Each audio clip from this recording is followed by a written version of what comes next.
ആദ്യത്തെ കാര്യം ഞങ്ങൾക്കറിയില്ലേ ഇങ്ങനെ ഈ വന്ദേമാതരം മുഴുവൻ ആലപിക്കുന്നത്. അത് രാജ്ഭവനിൽ നിന്നുള്ള നിർദ്ദേശം അനുസരിച്ചിട്ടാണ്.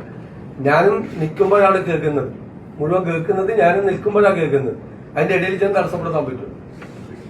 പിന്നെ അതിന്റെ ഇടയിൽ നിന്ന് ഇറങ്ങിയിട്ട് ഇത് അവസാനം ഇത് ആലപിക്കുന്നത് അറിയില്ല.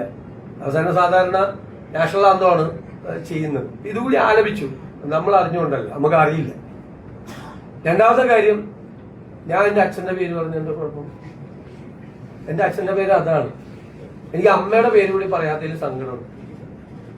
ഞാൻ MLA ആകുന്നതിന് മുമ്പ് മരിച്ചുപോയവരാണ് രണ്ടുപേരും. എന്റെ അച്ഛന്റെ പേര് കൂടി പറയണമെന്ന് പറഞ്ഞു. എന്റെ ഫുൾ നെയിം ഞാൻ വായിച്ചു. സാധാരണ അങ്ങനെയാണല്ലോ, ഇപ്പൊ പാസ്പോർട്ടിൽ എഴുതുന്നത് അങ്ങനെയല്ലേ. എന്റെ അച്ഛന്റെ പേര് കൂടി ഞാൻ പറഞ്ഞു. അച്ഛന്റെ പേര് പറയാൻ വേണ്ടിയിട്ടാണ് ഞാൻ പറഞ്ഞത്. സത്യമായിട്ടും ആണെന്ന് എനിക്ക് സന്തോഷമാണ്. നിറഞ്ഞ മനസ്സോടുകൂടിയല്ലേ പറയണത്. അവരെ ഓർക്കണ്ടേ മാതാപിതാക്കളെ. അമ്മയെ ഞാൻ മനസ്സിലും വിചാരിച്ചു. അച്ഛന്റെ പേരും പറഞ്ഞു. അമ്മയുടെ പേര് പറയാൻ സ്കോപ്പില്ല അവിടെ. അതുകൊണ്ടാണ്. ഇല്ല, അമ്മയുടെ പേര് കൂടി പറഞ്ഞത്. അച്ഛന്റെ അമ്മയുടെ പേര് പറയുന്ന അഭിമാനമാണ്.